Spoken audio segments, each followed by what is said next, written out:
So again, it's great to see you back. Great to see some of our friends, neighbours and regulars here.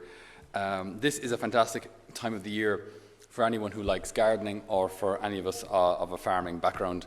You get to hear silorators zipping up and down the fields, and tractors and trailers and balers and the whole lot. It's absolutely fantastic. And the Lord is always attentive to the lifestyle of those he was speaking to, in order to speak to them in terms that they would understand, right? So I just did a quick look this morning at Darnel, right? If you can look it up on the old internet. It's very interesting.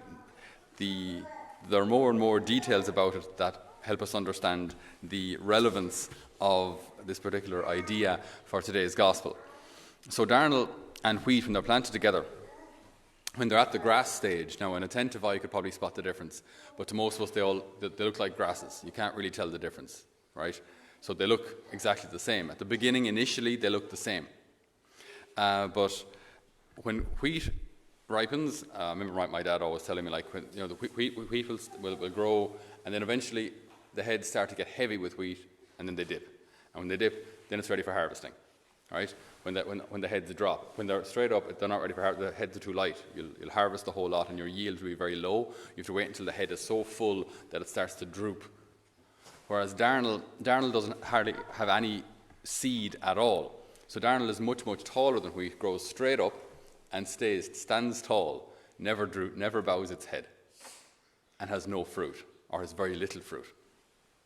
Another interesting thing about Darnel is that it has small seeds, but there are seeds, but they're very small seeds. I mean, you can never make bread with it, but also it's poisonous, and apparently was used as a recreational drug.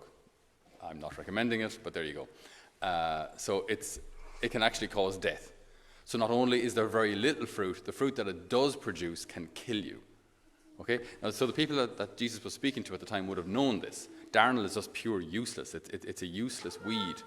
And because the seed is small, it can often pass into the seed stores for wheat, so then you end up sowing it yourself without realizing it. Okay, so what's the Lord then saying in all of this? So often in our lives, we have the choice to do something right, which might be difficult, or the choice to do something wrong, which might be easy.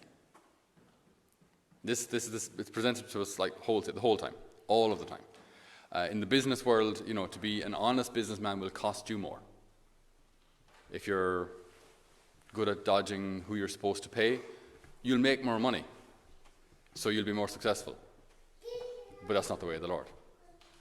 If as a husband, you're good at doing things you're not supposed to do, but you're good at not getting caught, it looks like, on the surface, you're living the life. You've got the wife and family at home, you've got the bit on the side, right? It's all good. It's great. On the surface it all looks good. Or as a priest as well. You can do the holy thing, you can look the part, have the nice side parting for Mass, and it's all good, and then go watch YouTube for the rest of the day. No one would know. Okay? So on the surface things can look good, but the Lord doesn't judge on the surface. And eventually, after time has passed, harvest time comes. Harvest time comes. One could call it the end of our lives, right? So when all that time has passed, okay, and the chips are down, and I stand before the Lord, I'll be asked, okay, where's your fruit? What did you do with your life? I say, I had a really fun life, lots of pleasure and business success and all that kind of thing, and the Lord will say, don't care. What did you do with your life? Where's the fruit? Where's the fruit of your life? And what's interesting, again, about the wheat and the darnel, the wheat bows its head with fruit, with grain. Darnel stands tall, so it looks good. It's got great posture, right? Darnel just stands up and looks you straight in the face and says, hello, I will poison you. Whereas wheat bows its head. And often, when it comes to the faith, when it comes to following the Lord, it can look weak. Prayer can look weak. Kneeling down in front of God can look weak. Coming to Mass on Sunday can look weak. Doing the honest, doing the right thing. Actually, another thing is forgiving. It's a huge problem in Ireland, a very, very prominent problem here in Ireland, the problem of forgiveness. That a certain family is not talking to another family, often a neighbouring family due to a bounds ditch problem back in the day, or family members who fell out over a will, okay? And because of that, the children of that family don't speak to the children of the other side, and so on. And this unforgiveness gets passed down, and forgiveness can look weak.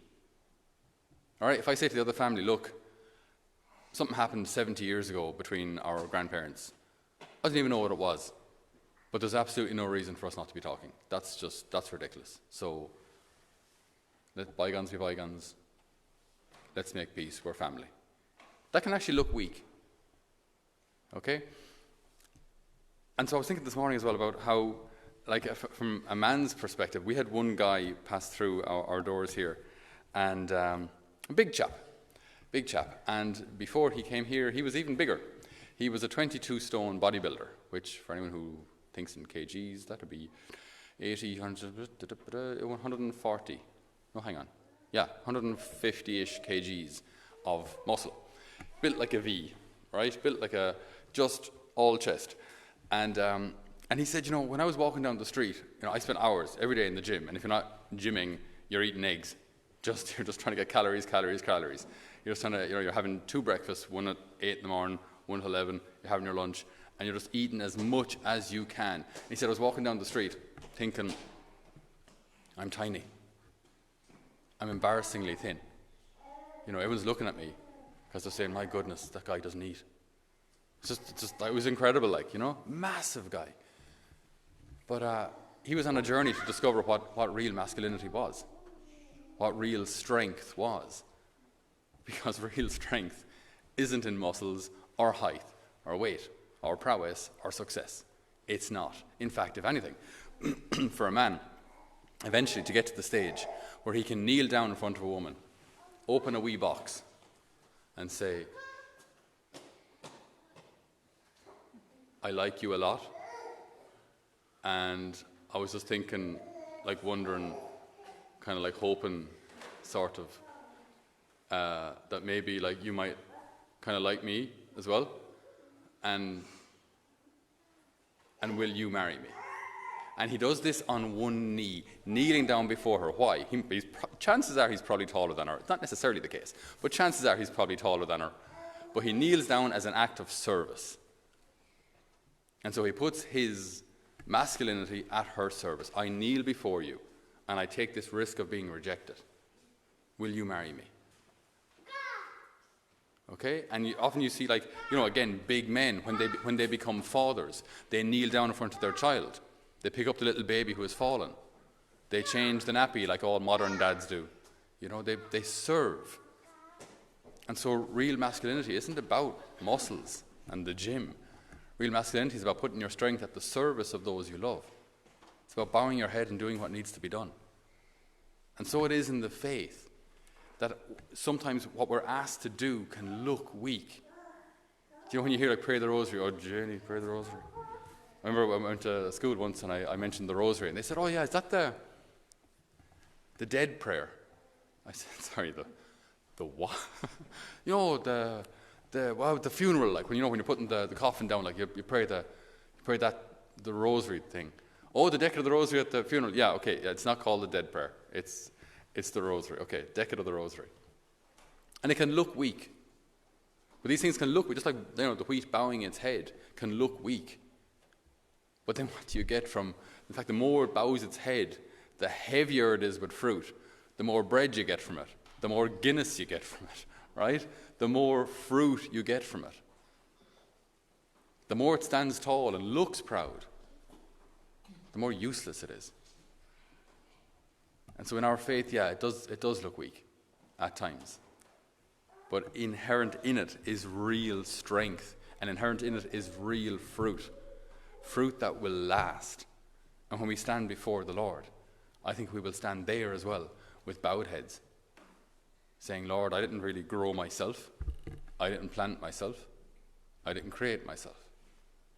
Everything that I became through your grace and because of you and because of your mercy. Have mercy, Lord, on me, a sinner. And this is how life works. This is how salvation works. I receive the Lord's grace and mercy, and then I can be with him for all eternity. So I don't care if our faith looks weak. I don't care. Because this is the path that the Lord has set out, and it works, and it brings happiness. And those who've really chosen to follow the Lord in this way of humility discover happiness, discover holiness, discover happy families, by the way. So the fruit we experience already here on this side of eternity. They experience joy. They experience the forgiveness of their loved ones. Because they have the humility to bow their heads and say, I was wrong. They have the humility to bow their heads and say, God, I need you. They have the humility to pray. And therefore they have a source of grace, a source of power. It's not from them. So prayer works. The Lord's path works. What he gives us works. And so we pray to the Lord today that he will renew our faith in him. That we won't settle for being Darnel, or we won't settle for the Darnel that exists in our lives, these easy compromises with the world. No, that we'll open our hearts to your grace. Even if it looks weak, we don't care. Because what's important is that we follow you. That's the most important thing. So that we may experience paradise, this side of eternity, and contemplating your face. Amen.